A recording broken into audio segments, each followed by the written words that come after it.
नमस्कार, आप देख रहे हैं BNH न्यूज सच, तेज और देश की आवाज। नमस्कार, आदाब, सलाम, सत श्री अकाल दोस्तों। इस वक्त हमारे साथ जो देख रहे हैं स्क्रीन में ये है कलाम जौहरी। किसी परिचय का मोहताज नहीं, कांग्रेस के पुराने दिग्गज नेता हैं। करीब 36 साल 37 साल हो गए। इन्होंने अपनी पूरी जिंदगी को कांग्रेस के सुपुर्द कर दिया, समझिए तो पार्टी के लिए। और जानेंगे अभी की जो डेट जो चल रहा है, जो अभी देश में जो हालात चल रहे हैं। कलाम जौहरी साहब पुराने नेता हैं और विपक्ष भी अभी कुछ मुखर होकर बोल रही है। तो आप इस तरीके से, जैसे कि आपकी सोच क्या कर रही है, विदेश किस तरफ जा रहा है? विदेश में खाली नफरती वही कहा जा रहा है कि हाँ बहुत सारे हालात है। मैं ज़्यादातर चर्चा करूँगा कि देश की जो अभी आर्थिक जो स्थिति है उस पर थोड़ा सा अपना पहले तो मैं आपका शुक्रिया अदा करता हूँ कि आपने मुझे बोलने का मौका दिया और आपका प्रयास जो होता है हम देखते हैं बहुत अच्छा है समाज सेवा के लिए। आप चाहते हैं कि समाज के बीच ऐसी ऐसी बातों को लाए जो जनता जगे। मैं आपका शुक्रिया अदा करता हूँ। लेकिन आप जो मुझसे सवाल किए हैं, आज की डेट में जवाब देना मुश्किल हो गया है। जैसे पहले बीमारियां चलती थी, नई नई बीमारी पैदा हो जाती थी। जैसे कोरोना हुआ, तो कोरोना हुआ कितने लोग मर गए, कितने लोग बीमार पड़ गए, कितने लोगों का इंजेक्शन ऐसा बना करके इस तरह से पेश किया गया। सरकार खुद इंजेक्शन को बेच करके ऐसा इंजेक्शन लगवा दी जो हार्ट का पेशेंट, लीवर का पेशेंट हो रहे हैं, जो आज के डेट में हार्ट चौक हो जाए। हाँ, जो शुगर की बीमारी, हार्ट की बीमारी आम हो गई है। इंजेक्शन लगवाया गया कि प्रोपेगेंडा किया गया, फोटो लगा के बजाते प्रोपेगेंडा करके बेचा गया इंजेक्शन, बेचा गया, कारोबार किया गया। दूसरी बात यह है, ठीक उसी तरह मैंने बीमारी का मिसाल इसलिए दिया है कि नई नई बीमारियां के ऊपर हो जाती थी। 2014 में एक बीमारी पैदा हो गई और ये बीमारी का आविष्कार आरएसएस ने किया था। चूंकि आरएसएस क्या करामात क्या है दुनिया जानती है।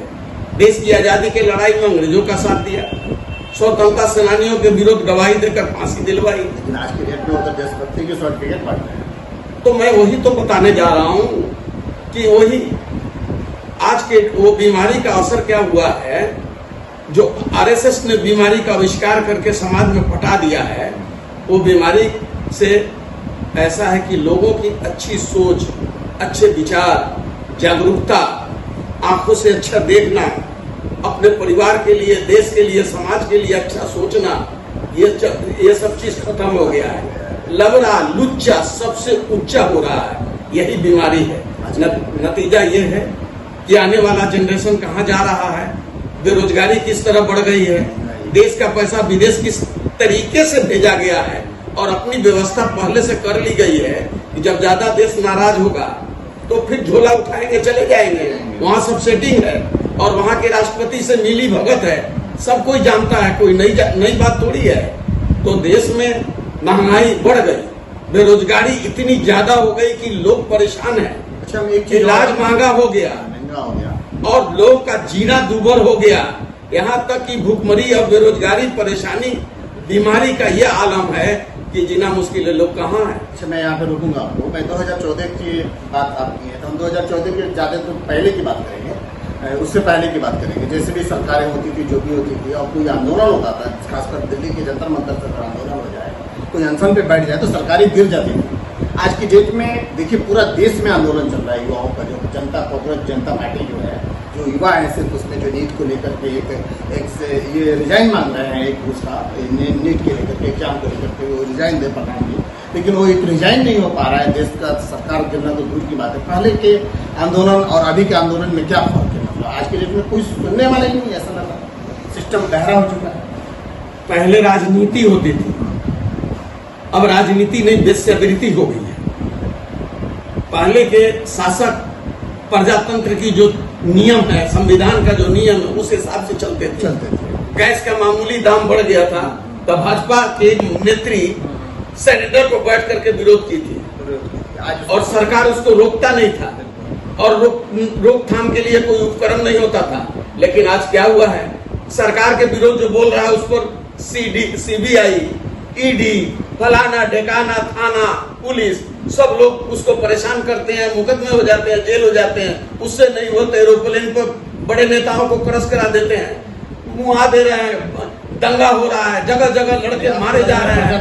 खतरे में प्रजातंत्र तो खतरे में नहीं है, खतरे में चला गया है, खत्म हो गया है, अब कुछ बचा नहीं है, डिक्टेटरशिप चल रहा है। बस बात निकलेगी तो बहुत दूर तक जाएगी।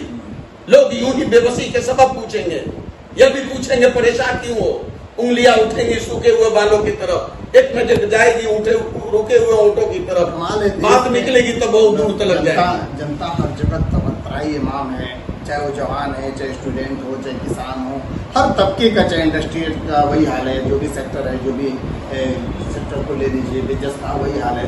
फिर भी मैंने कुछ चंद लोग जो है इस पर काबिज हुए हैं, कह रहे नहीं हमारे देश तरक्की, इनको ना GDP से मतलब है, ना कोई इकोनॉमिक, न बेरोजगारी, या ना अनएम्प्लॉयमेंट, कुछ किसी से कुछ मतलब नहीं, सिर्फ टेक्नोलॉजी हो रही है। क्या कहेंगे? कहेंगे क्या, आंख से आंख में बीमारी हो जाए, दिमाग पागल हो जाए, आने वाले जनरेशन की चिंता खत्म हो गया, भारत माँ के आंचल दागदार हो रहा है, उसकी चिंता न हो तो क्या कहा जाएगा? नरेंद्र मोदी पर मुकदमे नहीं थे क्या? अमित शाह पर मुकदमे नहीं थे, तड़ीपार नहीं थे क्या? इनके शासनकाल में जितने मंत्री हैं कितने पर मुकदमे हैं, खतरनाक मुकदमे हैं। उन्हीं लोगों को वॉशिंग मशीन में धो करके अच्छा बना दिया गया, उसका शासन होगा, क्या होगा? अभी राम मंदिर के चंदे को लेकर के बहुत सारे सवाल उठ रहे हैं। भगवान का डर, भगवान तो सब एक होता है, ईश्वर अल्लाह तेरो नाम, सबको सम्मति दे भगवान। तो ईश्वर कोई कहता है, कोई भगवान कहता है, बात एक ही है।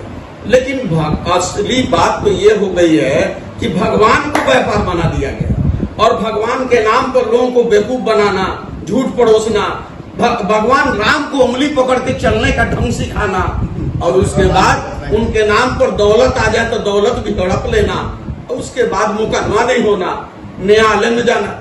हर साख पे उल्लू बैठे हो, उस साख का आलम क्या होगा? जिस देश का बचपन भूखा है, उस देश का आलम क्या होगा? जितने पदाधिकारी हैं, जमीन बढ़ता जा रहा है, वो जान रहे हैं कि उनको क्या करना है, क्या शपथ लिए थे, किस वजह से कुर्सी पे आए थे, क्या एग्जाम दिए थे, क्या पूछा गया था, सब मालूम है, लेकिन वो भी अपना जमीन बेच दिए, इसलिए प्रमोशन पाना है, पैसा पाना है, पैसा कमाना है, इसलिए वो भी मिल गए। दोस्तों देख सकते हैं देश की जो हालात है, इस पर पुराने कांग्रेस नेता कलाम जौहरी जो है अपने बेबाकी से जवाब दिया, और आज के डेट में बहुत अजीब लग रहा है, सवालों का जवाब सिर्फ सवाल से दिया जा रहा है। जिनका पहले चोरियां नहीं होती थी, रेप के बात पर पूछिएगा कि फलाने ने रेप कर दिया, आपके सत्ता में पार्टी बनाओ, पार्टी ने है वो, तो का पहले रेप नहीं होते थे। अजीब अजीब तर्क आ रहे हैं, जिस तर्क को लेकर के आज के डेट में हर आदमी परेशान है। आप इस पर क्या राय है? बन रही है हमारे साथ।